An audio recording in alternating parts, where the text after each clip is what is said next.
Mes chers panélistes, rebonjour encore. Merci beaucoup. Et donc, ici, on va discuter de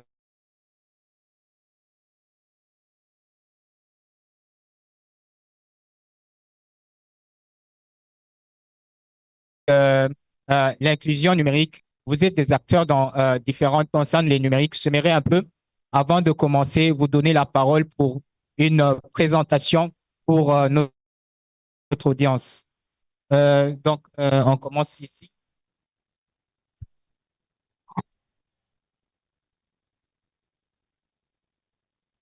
Bonjour à tous. Je m'appelle Anarit Maté, comme il avait déjà dit. Je travaille pour Si Jeunesse AV. C'est une organisation de jeunes féministes.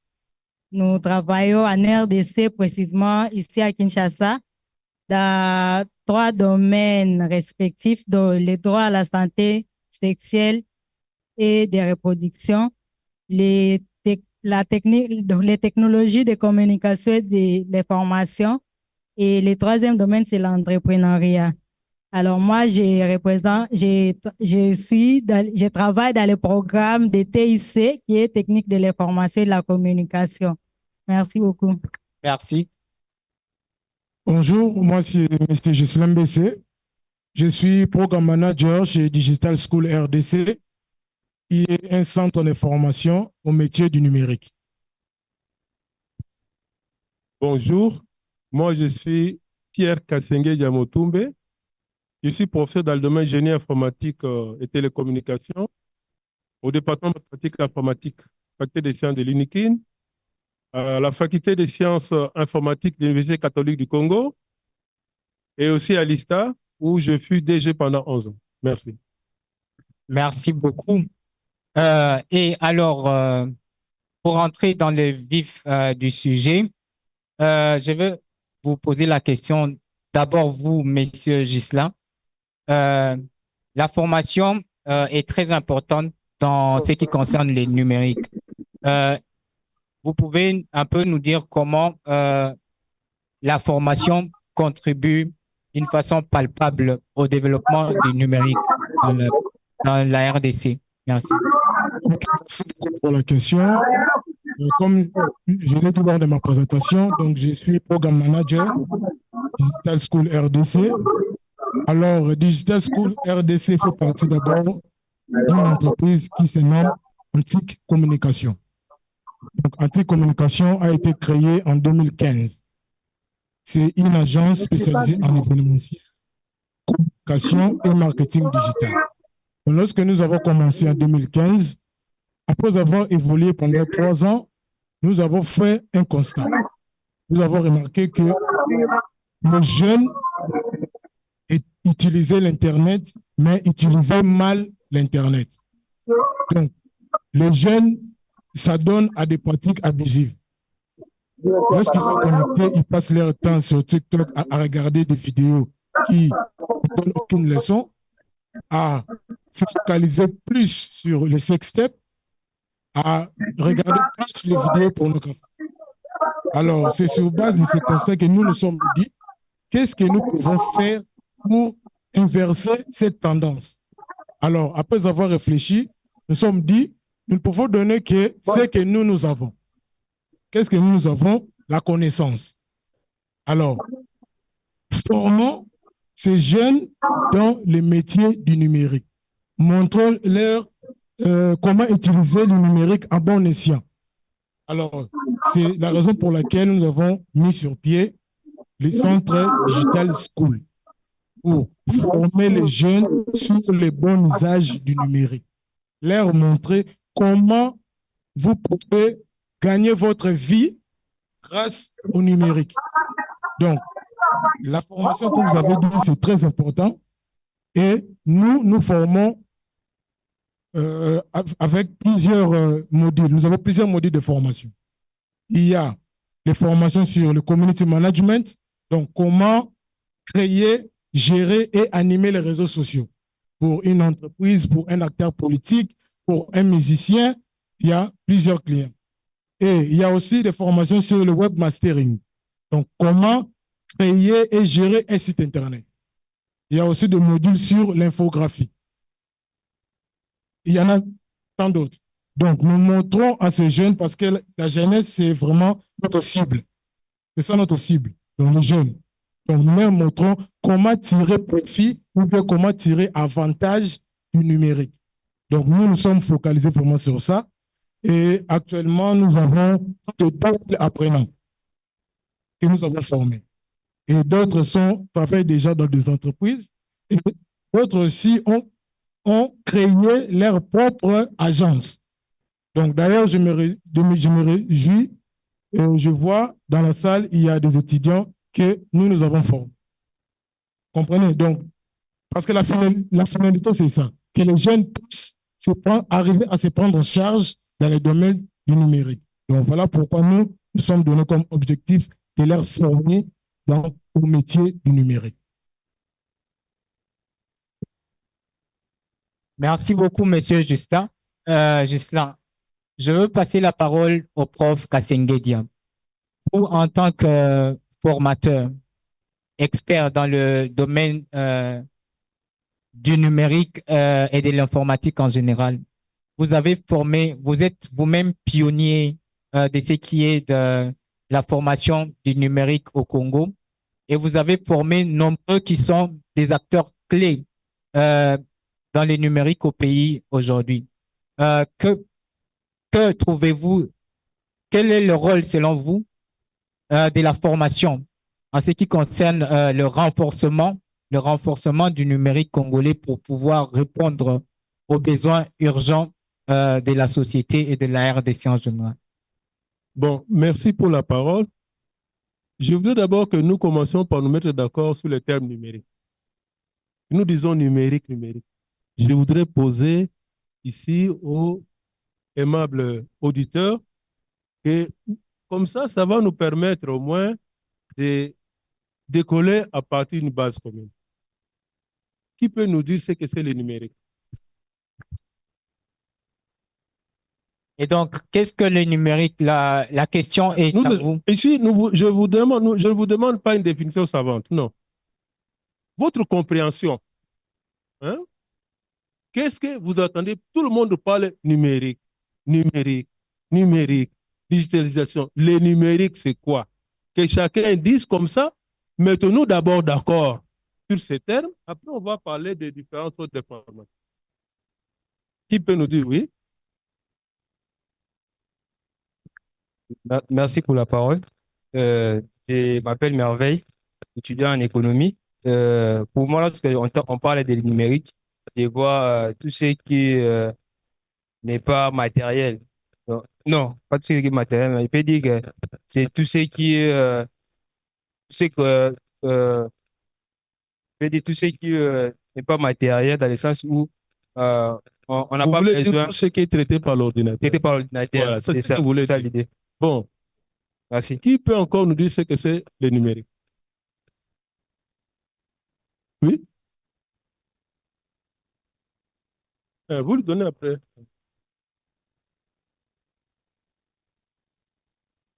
Merci pour la parole. En termes très simples, je peux dire que le numérique, c'est tout ce qui concerne l'usage des nouvelles technologies, que ça soit matériel ou immatériel, dans le but d'automatiser, de rendre plus facile les tâches qui étaient autrefois dures à accomplir. Pensez-vous qu'avant l'avènement de nouvelles technologies, il n'y avait pas de numérique?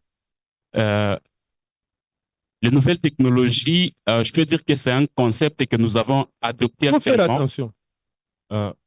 Pourquoi j'ai dit ça? Puisque souvent, j'entends dire que l'informatique change vite, l'informatique change chaque jour. C'est archi faux. Les bases de l'informatique ont commencé depuis longtemps. Yes. J'enseigne, par exemple, le cours des systèmes d'exploitation des ordinateurs, du moins la conception. Mais gestion des processus, gestion de la mémoire, gestion des fichiers. Et si je peux vous donner des livres de 60, ainsi de suite. C'est comme, faites attention. Nous parlons du numérique, nous ne parlons pas des nouvelles. Et puis les nouvelles, c'est relatif. Il y a 15 ans, on parlait de nouvelles. Mais après 15 ans, c'est toujours de nouvelles. Hein? Ce que vous avez dit avant, c'est bien, mais ne confondez pas les nouvelles technologies et les numériques. OK? Voilà. Moi, quand j'entends parler du numérique, je vois toutes les technologies de la communication et de l'information qui est stockée sous forme binaire. Bon, moi, quand j'enseigne à mes étudiants, mes nouveaux étudiants, je ne sais pas si j'avais enseigné ça à mes anciens étudiants sont ici. Il y a un conseil récurrent que je leur prodigue. J'ai dit ceci, les noms et les dénominations qu'on donne au système technologique encapsulent la sémantique. Combo Oyo, pesa kanabilo ka technologie, bon bakatina likambo. Lorsque vous avez les mots numériques, il y a les mots numérisation, digitalisation. Je vois les gens commencent à dire que la numérisation est une chose, la digitalisation en est une autre. En est d'abord étymologiquement parlant. Le numérique vient de quoi? Numérique. Chiffre, nombre. Digital vient de quoi? Chiffre. Il s'agit de quel chiffre? Il s'agit des chiffres binaires. Puisque l'ordinateur travaille avec le chiffre binaire. C'est sur base de ça qu'on parle de numérisation.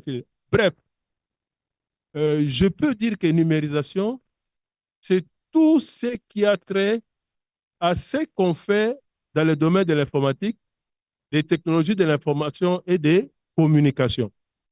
C'est-à-dire,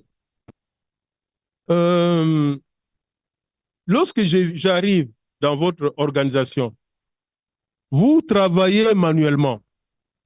OK? Ça veut dire que votre processus métier, vous le faites manuellement. Manuellement, comment? Vous avez des fiches, hein, vous pouvez aller même dans un hôpital quelque part là-bas, ils ont des fiches pour les patients. Lorsque vous voulez aller chez les médecins, vous allez avec ça, le médecin écrit. Donc, vous avez quand même un système d'information. Donc, bref, la numérisation dont nous parlons, c'est seulement changer notre façon de travailler en automatisant nos tâches essentielles et en dématérialisant. Dématérialiser quoi? Les procédures. Si avant vous faisiez ça en passant par plusieurs personnes, vous le faites par le système informatique et puis dématérialiser les documents avec lesquels vous travaillez, que ce soit les documents entrants et sortants. C'est pour vous dire que quand on parle du numérique, c'est assez vaste. Et vous pensez, par exemple, je donne par exemple, quelqu'un qui suit une formation Cisco. Il suit une Cisco, c'est sur les réseaux informatiques. Est-ce qu'il n'est pas dans le numérique? Il est dans le numérique.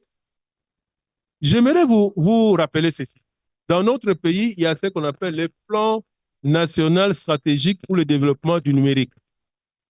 Ce plan a été validé par le président de la République en octobre 2019. Je suis un des panélistes de ce plan-là. Voilà ce que dit la vision. La vision par rapport au numérique dans notre pays. Le président dit ceci. Le numérique congolais est un levier pour l'intégration, pour la croissance économique et pour le progrès social. Et quand vous voyez dans le plan là, ça a 4 piliers.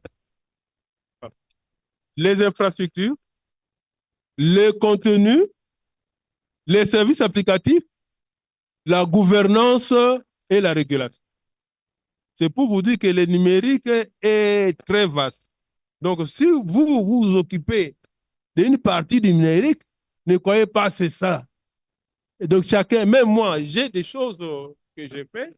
Par exemple, moi, je ne m'occupe pas des concepteurs des systèmes d'information, je ne m'occupe pas du développement des applications, mais par contre, je m'occupe de la cryptographie, cybersécurité. Donc, chacun a sa part.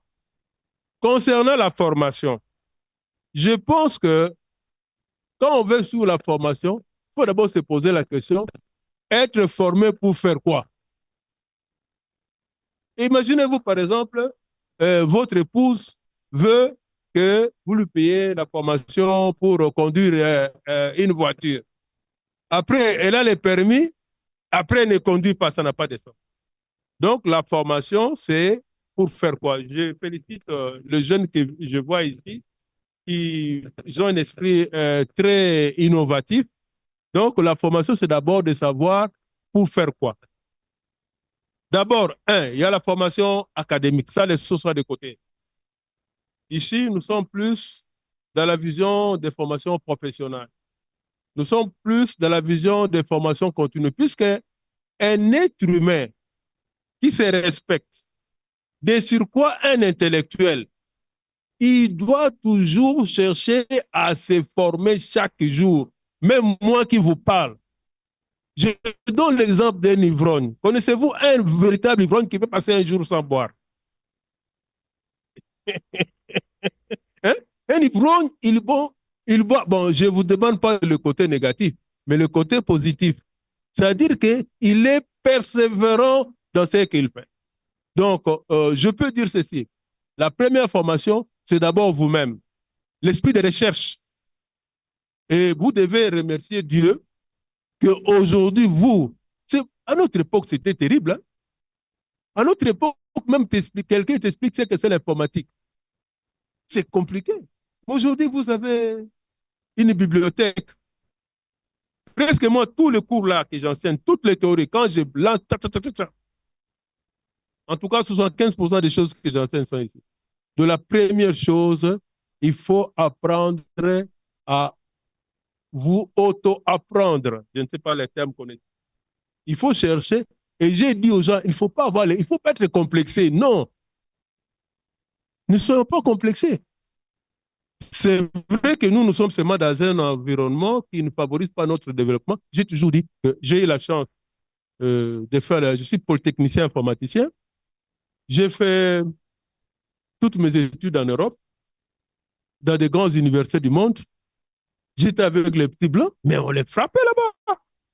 On les frappait. J'ai fait un ancien élève du collège Boboto. J'ai fait mathématiques physiques au collège Boboto. Quand je suis arrivé en Roumanie, au début, mes collègues avaient un complexe là au début. Hein. Ils le voient. Parfois, quand tu parles comme ça avec les gens, tu vois, parfois, tu te retrouves seul.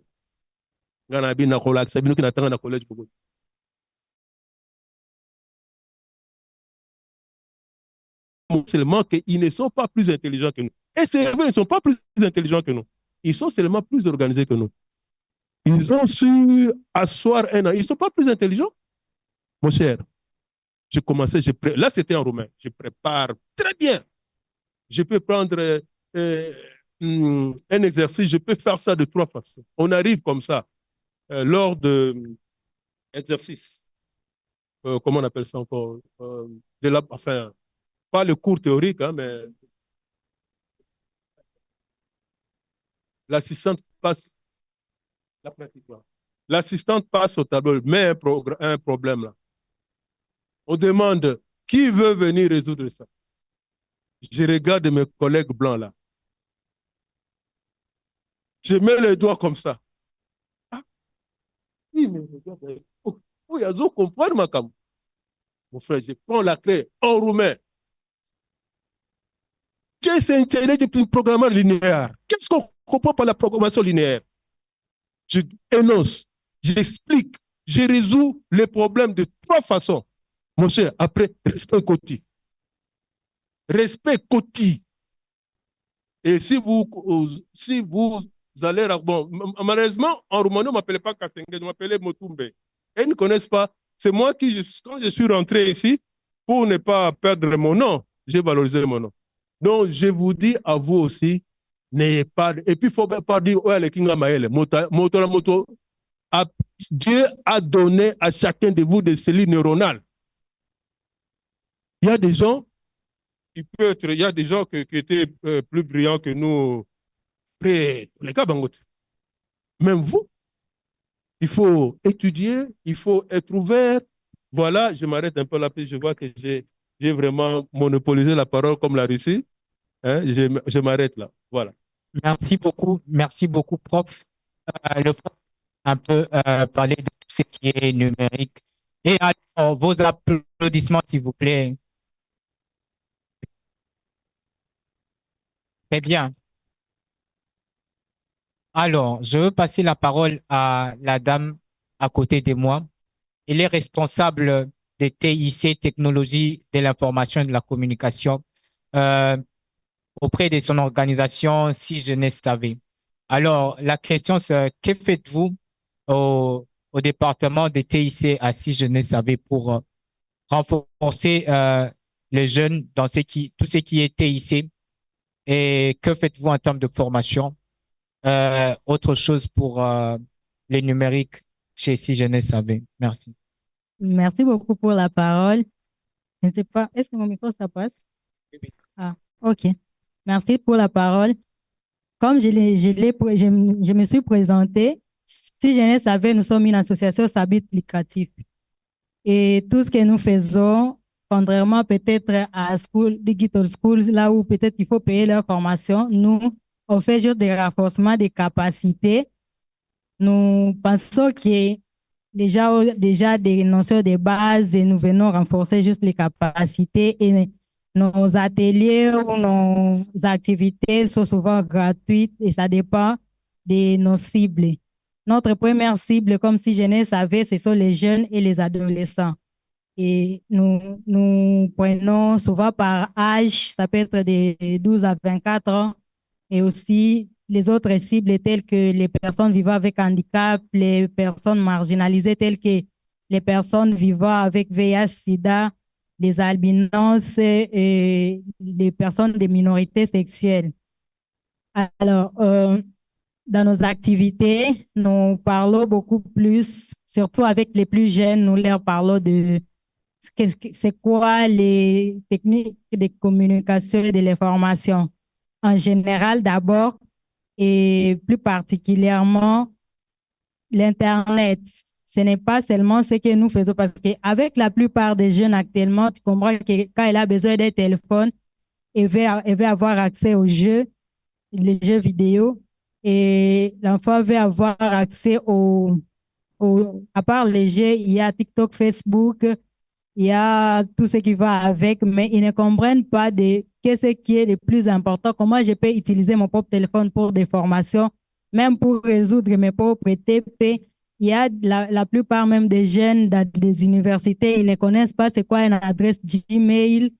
Une fois vous y allez, vous leur parlez de comment on peut utiliser, à part seulement le fait d'utiliser Gmail comme la messagerie, il peut vous aider à vous connecter à plusieurs autres sites de formation, à d'autres sites ou bien à d'autres logiciels tels que Google Meet, Google Forms, des choses comme ça. La plupart des jeunes, ils ne savent pas utiliser ça, mais aussi la vague de vidéoconférences. Il y a souvent plusieurs difficultés d'ailleurs. Quand vous leur dites qu'on aura par exemple un atelier, ça va se passer sur Zoom ou bien Google Meet. La plupart ne comprennent pas comment je vais faire. Vous leur dites, clique sur les liens. Il va pas, même les liens, ils ne comprennent pas c'est quoi les liens. Mais nous n'avons pas vraiment, et nous n'avons pas encore raté une très grande partie déjà parce que nos activités sont aussi basées sur l'argent disponible dans notre caisse. Mais avec les peu que nous avons déjà, nous organisons des activités. Et l'année passée, moi, personnellement, j'ai eu à gérer un projet avec les jeunes où on a parlé de la cybersécurité. Comment est-ce que nous, jeunes, comme on a choisi d'utiliser Internet beaucoup plus sur les réseaux sociaux, mais comment est-ce que nous devons nous protéger de ce qui est violence basée sur les genres, surtout sur les réseaux sociaux, tels que qu'est-ce que je dois mettre à la place publique parce que c'est la plupart des fois, c'est que vous-même vous avez mis qui retourne contre vous un jour. Et il y a l'exemple récent avec notre ministre de la Jeunesse. Elle-même, elle avait posté ses photos et ses vidéos, mais à un moment, ça retourne encore contre elle. Alors, nous nous efforçons de sensibiliser la jeunesse. Quand on est peut-être adolescent, on pense qu'on est permis à tout faire. On pense qu'on ne sait pas ce que nous serons dans 5 ans, dans 10 ans, mais avec nos activités de renforcement des capacités de sensibilisation, nous essayons de parler aux jeunes, savoir quoi mettre sur Internet et pour qu'un jour, ça ne se retourne pas contre la personne. Je pense qu'en bref, c'est tout ce que nous faisons, à moins qu'il y ait des questions. Merci, vos applaudissements, s'il vous plaît. Oh, très bien.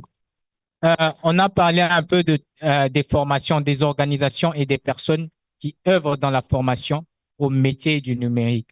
Parmi nous ici, qui travaillent dans les secteurs du numérique, comme ingénieur, comme technicien, comme gestionnaire de projet, comme dans le métier du numérique. Voilà, je vois, il y en a beaucoup, n'est-ce pas? Et alors, selon vous, je pose la question au public d'abord. Selon vous, pensez-vous, qu'est-ce qu'il faut de plus pour renforcer l'écosystème, le métier du numérique au Congo? Qu'est-ce qui manque? Il y a des formations qui se font, certains payants, certains gratuits. Mais on s'est dit que- alors, selon vous, que faut-il pour renforcer cela? Euh, Après cela, ils vont reprendre, intervenir selon vos questions. Qui veut prendre la parole?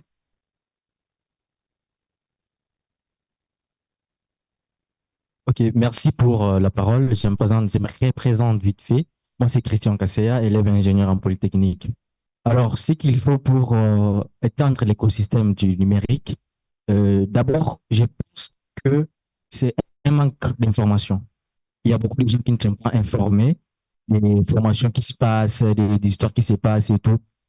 Et je souhaiterais à ce que qu'on- la campagne s'étende jusqu'au niveau des universités et même les écoles. Déjà atteindre les jeunes dès leur bas âge pour leur parler déjà de l'Internet, à l'école primaire, même des élèves qui sont déjà en cinquième ou sixième, à l'école secondaire et aussi toucher les universités. Merci.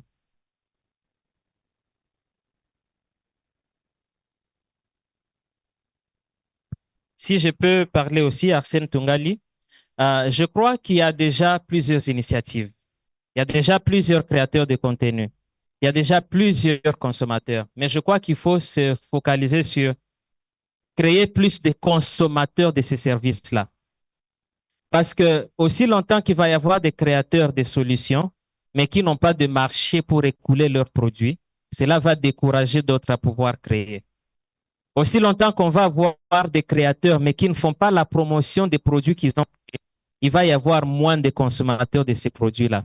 Alors, si nous voulons créer une certaine industrie, il faut qu'il y ait production du contenu, il faut qu'il y ait production des solutions, mais également, il faut qu'il y ait consommation.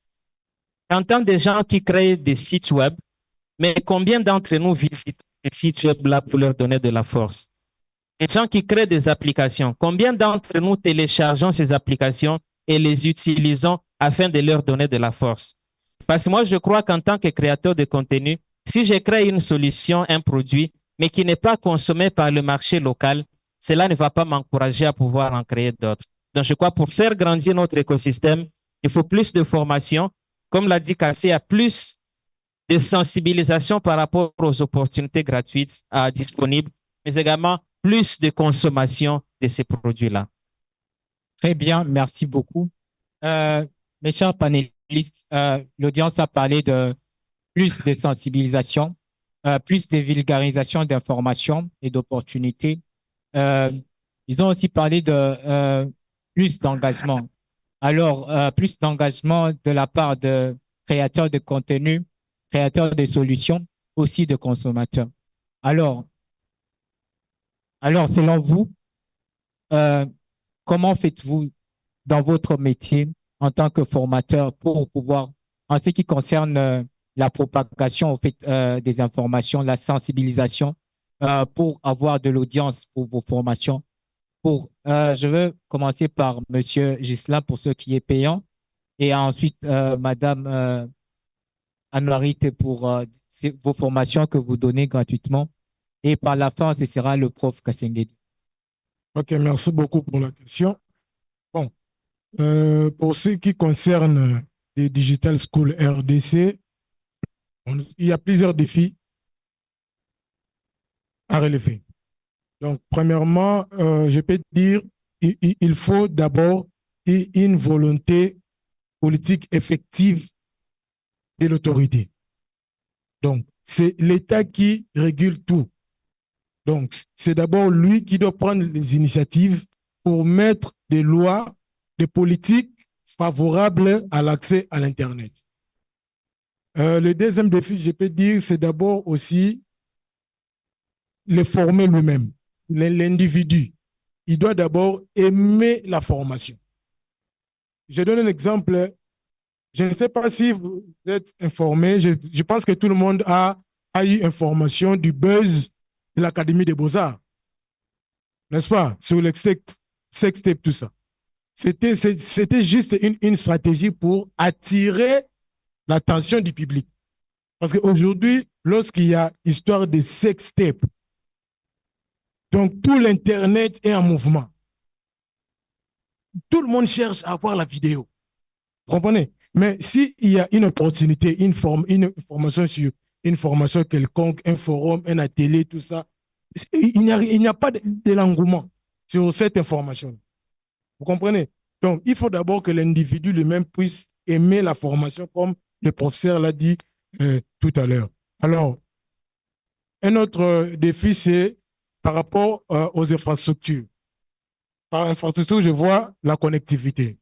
Vous savez, nous donnons des formations 100% pratiques. Alors, il arrive des fois, nous devons montrer aux apprenants comment est-ce que lancer des campagnes sur Google Ads, sur Facebook. Donc, lorsque vous cliquez, vous n'avez pas la bonne connexion, ça vous ralentit, en fait.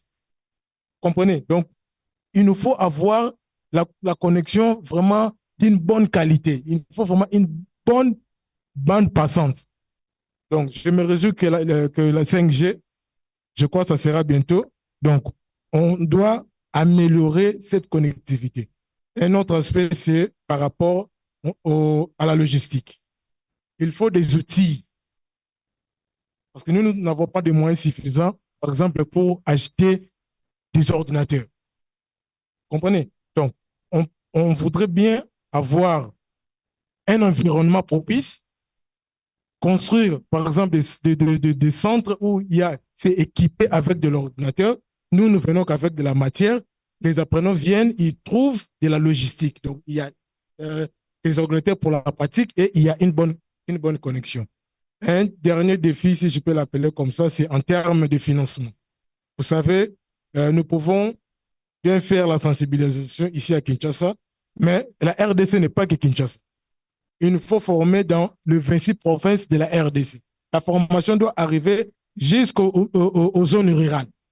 Vous allez arriver là-bas par quels moyens?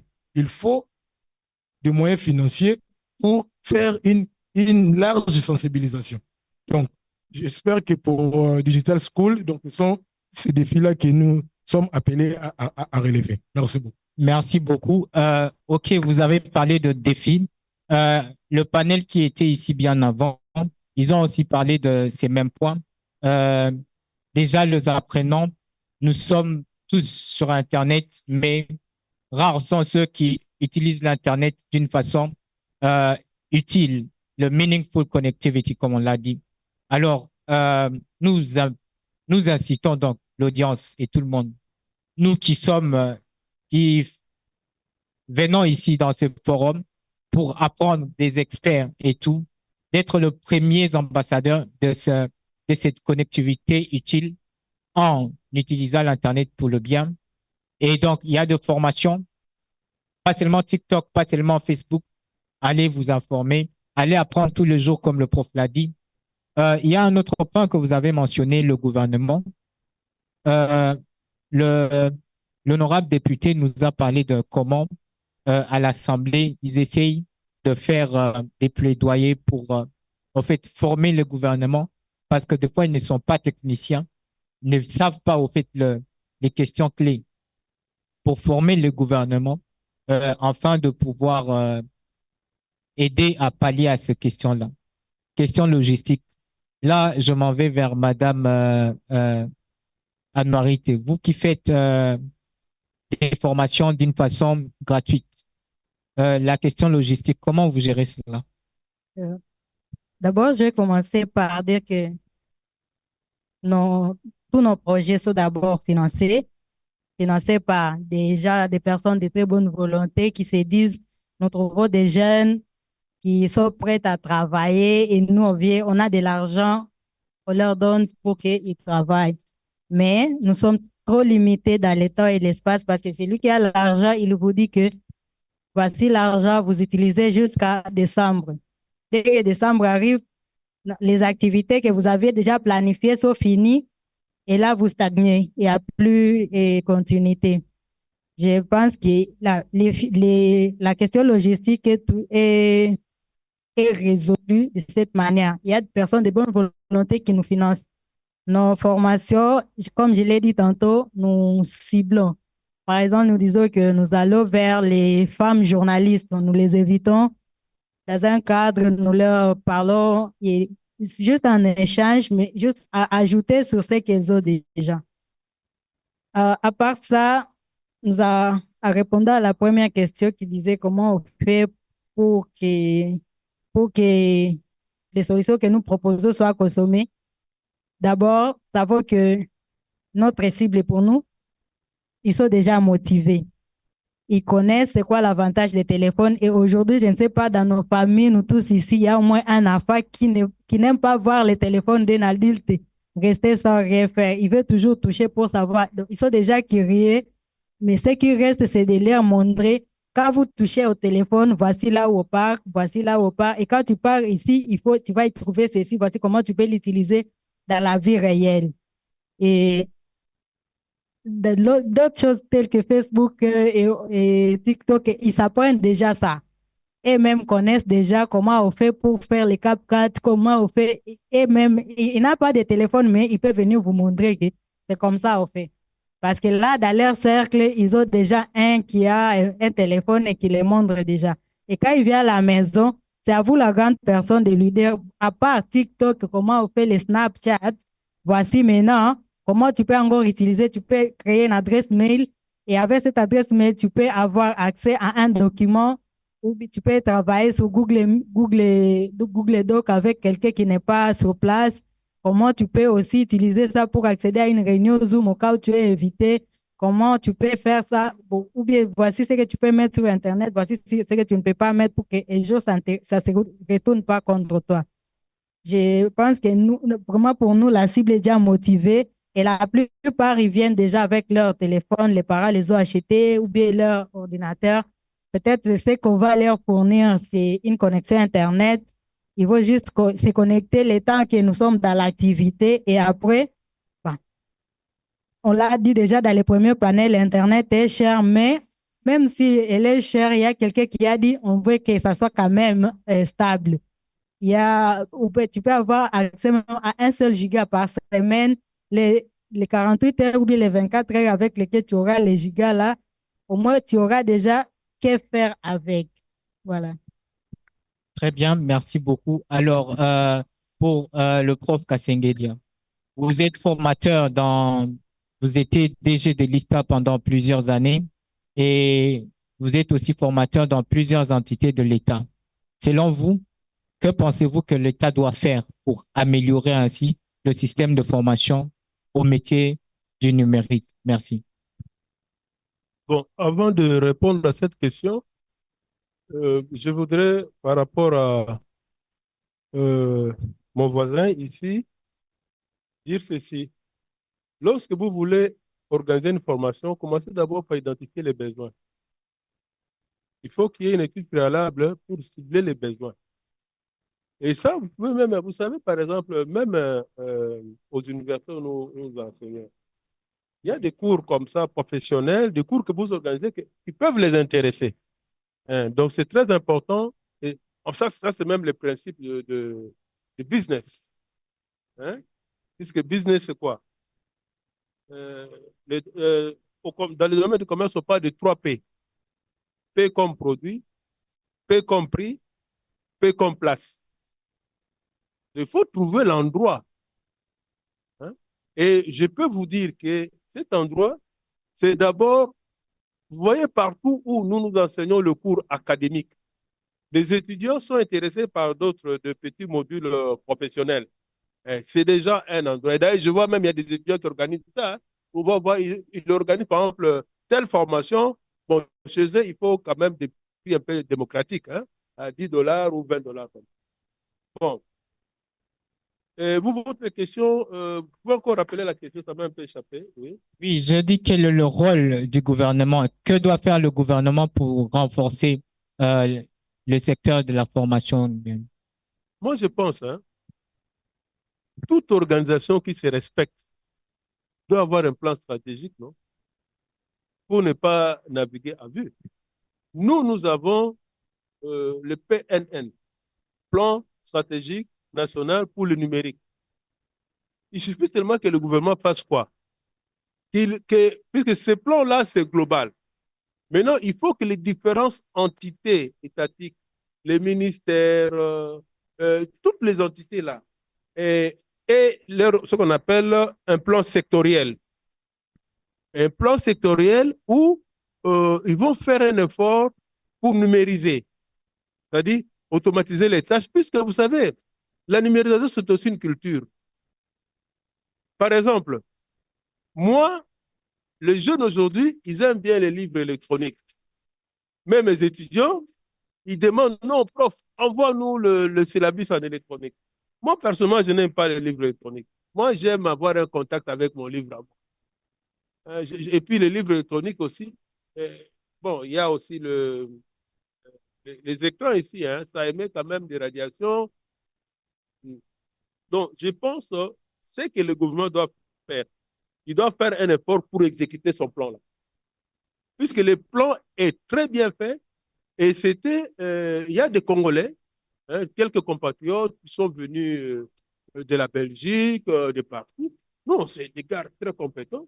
Le plan, si on met en application, hein, les plans numériques là, ça va déjà aider. Et même chez nous au niveau des universités. Mais maintenant, chez nous, au niveau des universités étatiques, nous avons un problème sérieux. C'est que, vous savez, aujourd'hui, un étudiant à l'UNIFIN, il paye combien par an? Vous savez combien il paye? Non, c'est 600 000 francs congolais.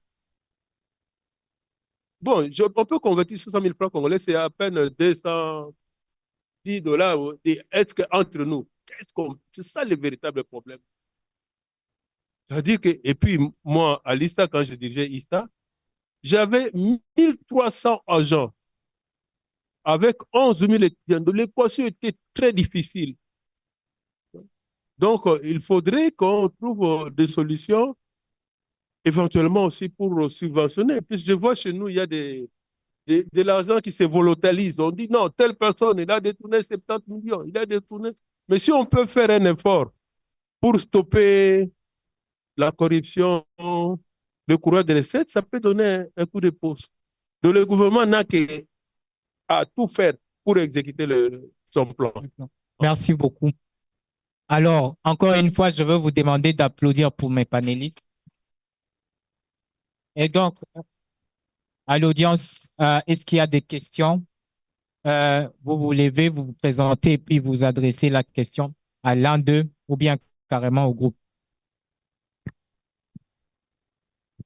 Question dans la salle.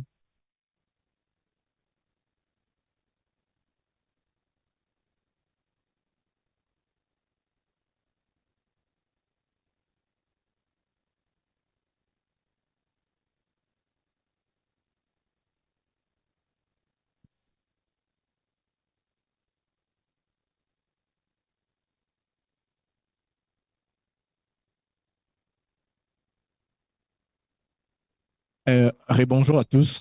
Je suis Mesha Kapang, développeur.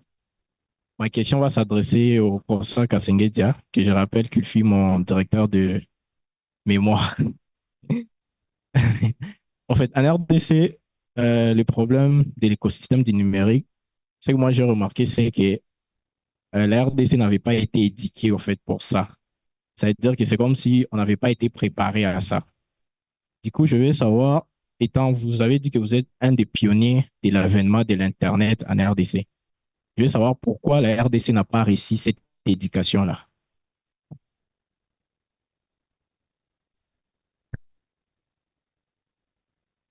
Vous connaissez la Chine? La Chine. La Chine, après la Deuxième Guerre mondiale, Et après la guerre qu'il y a eu entre la Chine et le Japon, c'était un pays pauvre.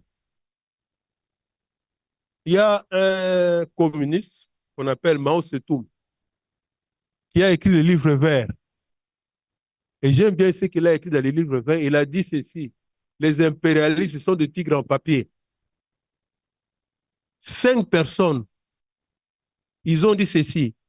Qu'est-ce que nous devons faire? Première chose, faisons travailler les gens pour que chaque Chinois ait au moins au début son bol de riz. Et après, ils ont monté. Et aujourd'hui, la Chine fait peur aux États-Unis.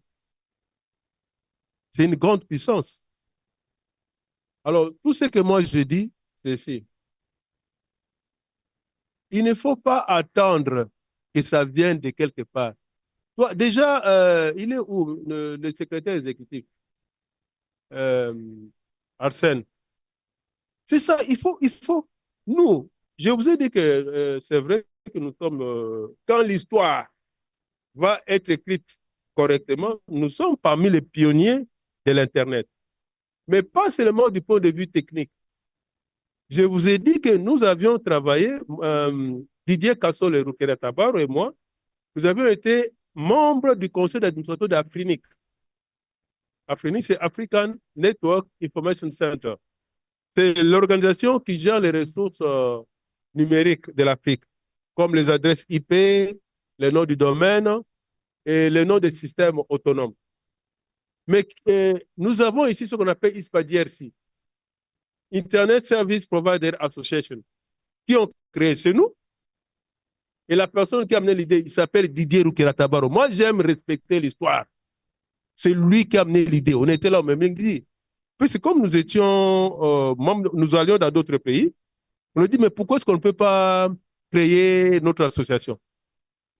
Et aujourd'hui, cette association-là, nous avons installé 3 points d'échange.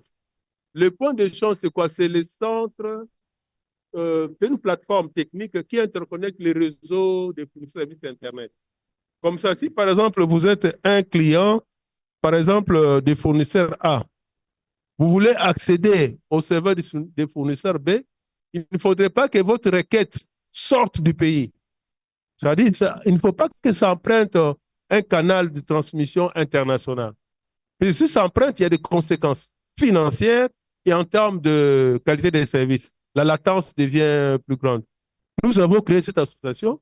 Nous avions le point d'échange de Kinshasa qui s'appelle Kinix. Quand je suis président honoraire, j'étais le président de l'association pendant à peu près 7 ans. J'ai demandé au directeur technique des opérateurs qui nous propose un design pour le point d'échange.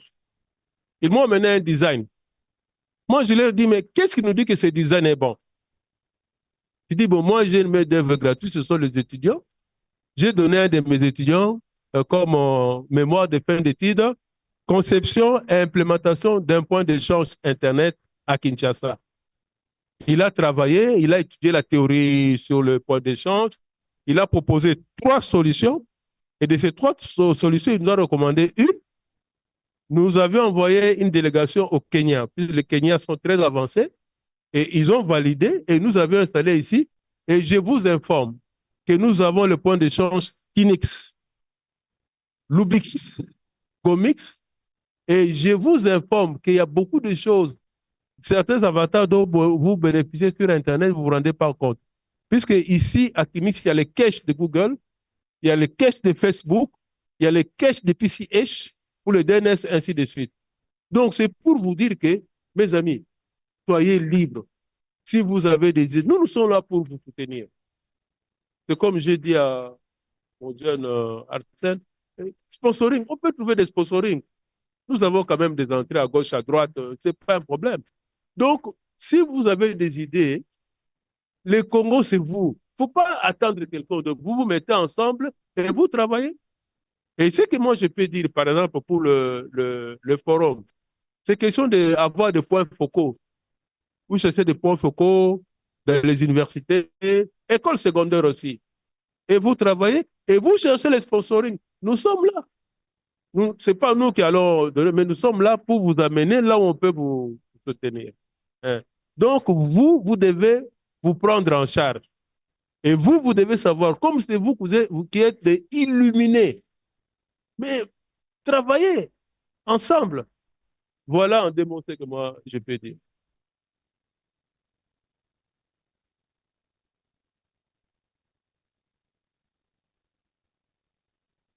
Merci beaucoup. On va prendre une autre question s'il y en a dans la salle.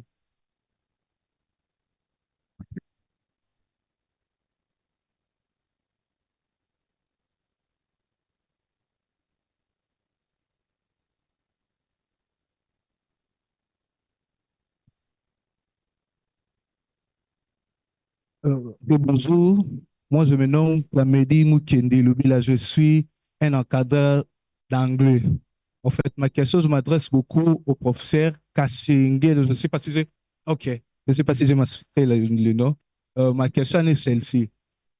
Qu'est-ce que vous proposez ou qu'est-ce que le gouvernement doit initier des actions à grande envergure concernant les jeunes qui sont à l'intérieur du pays, qui n'ont pas l'accès qui n'ont pas l'accès au numérique, qui n'ont pas l'accès de qui n'ont pas l'accès de non Internet, c'est numérique, non, c'est quoi? Qui n'ont pas l'accès aux outils numériques, je sais pas. Ok, la question est pas. Au matériel web. Donc, qu'est-ce que le gouvernement doit faire pour les gens qui sont à l'intérieur du pays, donc à l'intérieur du pays, de nos provinces intérieures qui n'ont pas l'accès au numérique? Qu'est-ce que vous proposez? Ok. Ouais. Ok, prof, dans 1 minute, 30 secondes, 1 minute. Est-ce que vous avez déjà été à l'intérieur du pays? Ah, moi, j'ai été dans le cadre de la campagne électorale, je suis parti chez moi, au Maniema. Donc j'arrive à Kindu, je prends un bateau 150 km. Mon frère, ne rêvons pas. Il y a des basiques d'abord qu'il faut résoudre. Vous allez parler aux élèves de l'Internet quand ils n'ont pas de terminaux pour accéder à l'Internet. Vous allez parler de l'école, de l'Internet dans une école quand il n'y a pas d'électrification. C'est pourquoi il est important d'avoir un plan national qui résout tous ces problèmes et faire des efforts. Et puis autre chose, nous les Congolais, nous aimons dépenser, je parle des hommes, hein, vous les dames, vous n'êtes pas concernés, nous aimons dépenser notre argent quand il s'agit de la boisson des femmes. Quand il s'agit des choses sérieuses, nous ne dépensons pas. Et ça, c'est le grand défaut. Je vous donne un exemple très simple. Vous savez, à l'ISTA, quand je fus DG, nous avions installé un centre de recherche pour énergie renouvelable qui est aujourd'hui en Afrique parmi les 4 premiers. Nous avions travaillé en collaboration avec l'Université polytechnique de Valence, qui nous a envoyé les équipements, qui a formé nos ingénieurs, nos docteurs.